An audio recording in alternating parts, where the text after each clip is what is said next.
Hi kids, welcome back to online classes. Today our topic is environment और environment को हिंदी में पर्यावरण कहते हैं. So let's start our topic. Whatever we feel or see around us such as trees, animals, birds, roads, parks, light, water, soil, air, neighboring houses, our own house and everything in it like furniture all are part of our surroundings. यहाँ बताया है कि हम जो भी महसूस करते हैं या हमारे आसपास देखते हैं जैसे पेड़ पौधे पशु पक्षी या सड़क पार्क प्रकाश जल मिट्टी हमारे पड़ोस के घर हमारा खुद का घर और अन्य सभी चीज़ें जैसे फर्नीचर वो हमारे आसपास के वातावरण का हिस्सा है. एनवायरनमेंट क्या होता है? जो भी हम अपने आसपास देखते हैं वो हमारा एनवायरनमेंट का हिस्सा होता है, वो हमारा एनवायरनमेंट होता है. और ये सभी चीज़ें मिलकर all living and non-living things around us make up our environment. सभी जीवित और निर्जीव चीज़ें मिलकर हमारे एनवायरनमेंट को बनाते हैं, हमारे पर्यावरण को बनाते हैं. तो आप समझ गए होंगे कि एनवायरनमेंट क्या होता है. आगे हम रीड करते हैं. We fulfil our basic need. अब आगे बताया है कि जो हमारी बुनियादी ज़रूरतें होती हैं जैसे पानी भोजन हवा आदि चीज़ें वो हम कहाँ से प्राप्त करते हैं? वो हमारे एनवायरनमेंट में से ही प्राप्त करते हैं. We also obtain clothing shelter and many others things such as medicines and paper from our environment. और बाकी जो चीज़ें हैं जैसे हम जो कपड़े पहनते हैं हमारे रहने की जो जगह हैं या दवाइयाँ हैं पेपर हैं ये सभी चीज़ें भी हमें कहाँ से प्राप्त होती हैं? एनवायरनमेंट से प्राप्त होती है. तो सबसे पहले हमने जाना कि एनवायरनमेंट क्या है. एनवायरनमेंट में जो भी चीज़ें होती हैं वो हमारे जो आसपास उसमें लिविंग और नॉन लिविंग लिविंग थिंग्स होती है जो सांस लेती है मूवमेंट करती हैं उनको लिविंग थिंग्स कहते हैं. नॉन लिविंग थिंग्स कौन सी होती है? जो ना तो मूवमेंट करती है और ना ही सांस लेती है वो नॉन लिविंग थिंग्स में आती हैं जैसे फर्नीचर.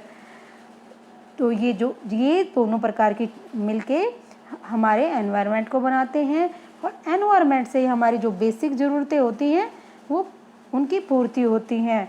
उसके अलावा all others living things also satisfy their needs from the environment. उसके बाद बताया कि हमारी ज़रूरतें ही नहीं बल्कि जो अन्य चीज़ें होती हैं जो अन्य सजीव चीज़ें होती हैं जो लिविंग थिंग्स होती हैं उनकी ज़रूरतें भी एनवायरनमेंट से ही पूरी होती हैं. एग्जाम्पल बताया है कि monkey live on trees and birds make our nest on trees. जो बंदर हैं वो ट्रीज़ पर रहते हैं और जो पक्षी हैं वो ट्रीज़ पर ही अपना घोंसला बनाते हैं तो वो भी ट्रीज़ पर रहते हैं. If trees are cut down birds and monkeys would have no place to live. वो बता रहे हैं कि अगर पेड़ों को काट दिया जाए तो पक्षी अपना घोंसला कहाँ बनाएगा? उनका भी रहने की जगह छिन जाएगी और इधर जो मंकी हैं उनकी भी कोई रहने की जगह नहीं होगी. तो we have been carelessly using the resources of our environment without releasing its effect. यहाँ बताया कि हम जो हैं बिना जाने बिना सोचे अगर हम केयरलेसली इस तरह जो हमारे रिसोर्सेज है जो हमारे संसाधन हैं उनको अगर यूज़ करते जाएंगे जो हमारे नेचुरल रिसोर्सेज होते हैं उनको अगर हम बिना जाने बिना सोचे उनके प्रभावों को जो प्रभाव पड़ेगा उनको बिना जाने यूज़ करते रहेंगे तो उसका भी जो है बहुत बुरा प्रभाव पड़ेगा हमारे जीवन पर ही. There should be a balance between human activities and nature. जो एक प्रकृति के बीच और जो एक ह्यूमन और प्रकृति के बीच जो बैलेंस है वो बिगड़ जाएगा. वो जो उसके अंदर आपस में जो संतुलन है अगर हम उसके प्रभावों को बिना जाने यूज़ करते रहेंगे तो बैलेंस बिगड़ जाएगा. तो यहाँ यही बताया है कि हमें जो हमारे एनवायरनमेंट से जो चीज़ें मिलती हैं उनका यूज़ भी जो है वो हमें बैलेंस में ही रहते हुए उसके प्रभाव को जानते हुए ही उसको यूज़ करना चाहिए। ओके, उसके बाद जो आता है वो आता है पोल्यूशन एंड इट्स टाइप। जो हमारे एनवायरनमेंट में जो पोल्यूशन फैलता है, पोल्यूशन है क्या, सबसे पहले तो ये जानेंगे, उसके बाद जानेंगे उसके प्रकार। The presence of harmful substance which make our environment dirty और कंटेमिनेटेड इज कॉल्ड पोल्यूशन। यहाँ बताया है कि जो हार्मफुल सब्सटेंस होते हैं, जो हानिकारक पदार्थ होते हैं, वो हमारे एनवायरनमेंट में अगर मिल जाते हैं तो वो क्या कर देते हैं, हमारे एनवायरनमेंट को गंदा कर देते हैं, दूषित करते हैं, उसी को पोल्यूशन कहते हैं। जो पोल्यूशन के टाइप्स हैं, वो पोल्यूशन 3 फॉर्म्स होती है पोल्यूशन की, जिसमें आता है solid, liquid and gas. Solid में क्या होगा, जो कठोर चीज़ें होती हैं उनको क्या कहते हैं, सॉलिड। लिक्विड होता है जो तरल, और थर्ड जो फॉर्म है वो है गैस। गैस किस में होती है, हवा में। Pollution is mainly caused by human activities. यहाँ बताया है कि जो पोल्यूशन है वो मुख्य कारण, पोल्यूशन फैलने का मुख्य कारण जो होता है वो होता है ह्यूमन एक्टिविटीज़। जो मानव के द्वारा जो एक्टिविटीज़ होती हैं उनसे पोल्यूशन ज़्यादा फैलता है। अब पोल्यूशन सबसे पहले जो, जैसे कि आदमी क्या करता है, आदमी के द्वारा ही फॉरेस्ट में कई बार जो जंगलों में आग लग जाती है, वो क्या होगा, उससे एयर पोल्यूशन फैलता है। ठीक है, तो आगे जानेंगे हम एयर पोल्यूशन। एयर पोल्यूशन होता क्या है। पोल्यूशन 3 प्रकार का बताया है ना, सॉलिड, लिक्विड एंड गैस। तो उसमें एयर पोल्यूशन के बारे में सबसे पहले हम जानेंगे। The blanket of air surrounding the earth is called atmosphere.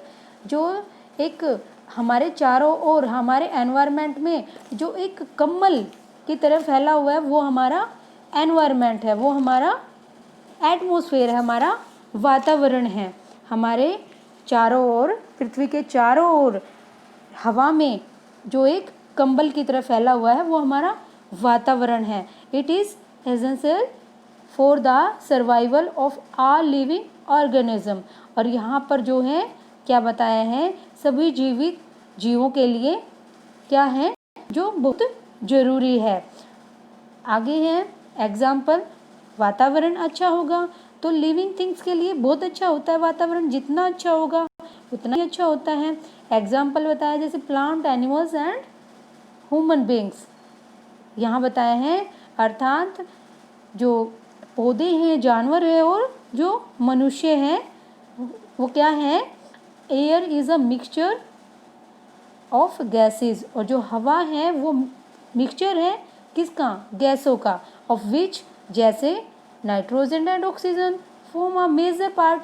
उसमें क्या क्या है, जो एयर है वो गैसों का एक मिक्सचर है। उसमें कौन कौन सी गैसें हैं मेजर, कार्बन डाइऑक्साइड और oxygen, nitrogen and oxygen, sorry nitrogen and oxygen major of form a major part. जो ये है वो मुख्य है। दूसरा है carbon dioxide and water vapour are also. दूसरा कार्बन डाइऑक्साइड और वाटर वेपर जो है, भाप की जो क्या होती है, पानी की जो भाप बन जाती है उसको क्या कहते हैं, वाटर वेपर। वो भी स्मॉल क्वांटिटी में होती है, किसमें, एयर में। Air is said to be polluted in the level of harmful gases. यहाँ बताया है कि जो एयर सेड टू पोल्यूटेड, हवा जो गंदी होती है वो जो हार्मफुल गैसेस किसमें, हवा में मिल जाती है, हमारे एटमॉस्फेयर में फैल जाते हैं। जो हार्मफुल गैसेस, जो जहरीले गैसें हमारे पर्यावरण में, हमारे एटमॉस्फेयर में फैल जाती है, उससे क्या हो जाता है, एयर पोल्यूशन फैलता है। और वो किस पर इफ़ेक्ट करती है सबसे ज़्यादा, जो लिविंग थिंग्स होती है उस पर ज़्यादा अधिक प्रभाव पड़ता है उनका। उसके बाद जो है हमारे नॉन लिविंग थिंग्स पर भी उसका बहुत ज़्यादा इफ़ेक्ट पड़ता है। जैसे हमारी बिल्डिंग्स है, कोई भी मॉन्यूमेंट्स है, उन पर बहुत ज़्यादा फ़र्क पड़ता है। एयर पोल्यूशन से ही आज जो हमारा ताजमहल है, ताजमहल का कलर जो है पहले जो ताजमहल जब बना था कुछ सालों तक बहुत उसका वाइट कलर था, बट आज अगर हम देखते हैं तो उसके कलर में जो है वो चेंज आ गया है, उसका कलर भी चेंज हो रहा है और जो पोल्यूशन है उसकी वजह से उसके वैसे भी इफ़ेक्ट पड़ रहा है, उसके ऊपर बहुत ज़्यादा इफ़ेक्ट पड़ रहा है। इसी तरीके से दूसरी बिल्डिंग्स हैं उन पर भी हमारी जो जहरीली गैसें हमारे हवा में फैल जाती हैं उनसे बहुत ज़्यादा इफ़ेक्ट पड़ रहा है। Air pollution is mainly caused by, अब एयर पोल्यूशन फैलता कैसे है? एयर पोल्यूशन फैलता है chemical pollutants release from factories, जो केमिकल पोल्यूएंट्स फैक्ट्रियों से जो छोड़े जाते हैं उनसे एयर पोल्यूशन फैलता है। जैसे फैक्ट्रियों में का जो धुआं निकलता है वो धुआं जो है वो जहरीला होता है, उससे क्या है कि जो एयर पोल्यूशन फैलता है। पावर प्लांट हो गया, व्हीकल्स जो हम गाड़ियां चलाते हैं, जो हमारे व्हीकल्स रनिंग करते हैं रोड्स पे, उनसे जो धुआं निकलता है उससे भी एयर पोल्यूशन फैलता है। उसके बाद कुकिंग, जो हम domestic cooking and burning of fuels, और जो हम घर में खाना पकाते हैं और ईंधन को जलाते हैं उससे भी एयर पोल्यूशन फैलता है। Air is also naturally polluted by volcanic, और जो ज्वालामुखी विस्फोट होते हैं उससे भी, और जो जंगल में आग लगती है उससे भी एयर पोल्यूशन फैलता है। आई होप आपको एयर पोल्यूशन समझ में आया होगा। इसके बाद जो है जो इफ़ेक्ट पड़ते हैं एयर पोल्यूशन के हमारे ऊपर, हमारे जीवन पे, उसके बारे में जानेंगे। Air pollution can cause cancer, troubles is breathing, asthma, lungs, brains and nerves damage, burning sensations in eyes, etc. Some of the pollutants are so harmful that they can cause death. यहाँ बताया है कि जो air pollution है वो मुख्य कारण है कैंसर का। दूसरा, हमें अस्थमा हो जाता है, कई बार सांस लेने में प्रॉब्लम्स होती है, कई बार अगर एयर गंदी होती है तो हमें भले ही दिखाई नहीं देता है बट हमें सांस लेने में भी दिक्कत होती है। दूसरा क्या होता है, हमारी आंखें जलन करने लग जाती है, तो आंखों का जलना भी जो है वो एयर पोल्यूशन की वजह से ही होता है। वो दूसरा हमारे लंग्स पर इफ़ेक्ट करती है, हमें खांसी हो जाएगी तो हमारे लंग्स, ब्रेन्स, नर्व सिस्टम, उन पे सभी पे जो है वो एयर पोल्यूशन का इफ़ेक्ट पड़ता है और कई बार तो इतना प्रभावशाली हो जाता है कि डेथ भी हो जाती है एयर पोल्यूशन की वजह से। दूसरा है pollutants like sulfur dioxide and oxides of nitrogen after being released by factories, जो गैसें, जो जहरीली गैसें हवा में छोड़ी जाती है, रिलीज की जाती हैं फैक्ट्रियों के द्वारा। जो फैक्ट्रियों से निकलने वाला धुआं है उसमें गैस होती है जिसमें सल्फर डाइऑक्साइड, ऑक्साइड, नाइट्रोजन, ये जो है रिलीज़ करे जाते हैं। और ये कहाँ मिल जाते हैं? ये हमारे जो हवा में नमी होती है, मॉइस्चर होता है, उसके अंदर मिल जाते हैं और उसके बाद जो रेन ड्रॉप्स के अंदर वो मिलकर अम्लीय वर्षा करते हैं। वो भी क्या करते हैं, हमारे लिए बहुत, हमारे डेंजर हो जाता है, वो हम बहुत चीज़ों को डैमेज करते हैं। ठीक है, हमारे खाने, कई बार हमारा खाना भी एयर पोल्यूशन से ख़राब होता है। जो भी हम खाना खुला छोड़ देते हैं, खुला इधर उधर रखे रहते हैं, बाज़ारों में, मार्केट्स में देखते हैं, तो वो एयर पोल्यूशन का इफ़ेक्ट उन पर भी पड़ता है। सेकंड करेंगे हम वाटर पोल्यूशन। आई होप आपको एयर पोल्यूशन समझ में आया होगा। अब करते हैं वाटर पोल्यूशन, पानी का जो पोल्यूशन होते हैं उसके बारे में। Water pollution is caused by the entry of domestic and industrial waste and sewage directly into water bodies like ponds, lakes and river। अब बताया है कि जो हमारा पानी है वो गंदा होता है, जो हम डोमेस्टिक, जो हम घर में काम करते हैं और उसका पानी रिलीज करते हैं, हम सीधे ही नदी नालों में वो हमारे पानी को गंदा करते हैं। दूसरे, हमारे जो फैक्ट्रियों, उद्योगों से जो पानी निकलता है और वो डायरेक्टली कहाँ गिरता है, वो पॉन्ड्स, लेक्स एंड रिवर्स में गिरता है, तो उससे हमारा पानी जो है वो गंदा हो जाता है। कई बार देखा होगा आपने, आप भी जब बाहर जाते हो तो नहर पे क्या करते हैं लोग, अपने कपड़े धोते रहते हैं, अपने व्हीकल्स धोते रहते हैं, पशुओं को नहलाते रहते हैं वाटर बॉडीज़ पर, तो उससे भी पानी जो है गंदा होता है। दूसरा कारण क्या होता है, जो रिलीजियस एक्टिविटीज़ होती है वो भी पानी की, जो भी कोई वाटर बॉडीज़ होती हैं वहाँ पर बहुत ज़्यादा होती है, तो उससे भी क्या हो जाता है, जो पूजा की सामग्री होती है, कई बार लोग क्या होते हैं कि वहीं पर डालते हैं जो वाटर बॉडीज़ होती है। जो भी हमारे पवित्र स्थल है, जैसे यमुना है, यमुना में बहुत ज़्यादा कचरा हर साल साफ़ किया जाता है, तो वो क्या है, वो सभी वाटर पॉल्यूशन होता है, उससे हमारा पानी, और वही पानी जो है बाद में उनको फिल्टर्स के द्वारा या फिर सीधा ही घर के यूज़ में के लिए प्रयोग किया जाता है, तो उससे वाटर पॉल्यूशन फैलता है।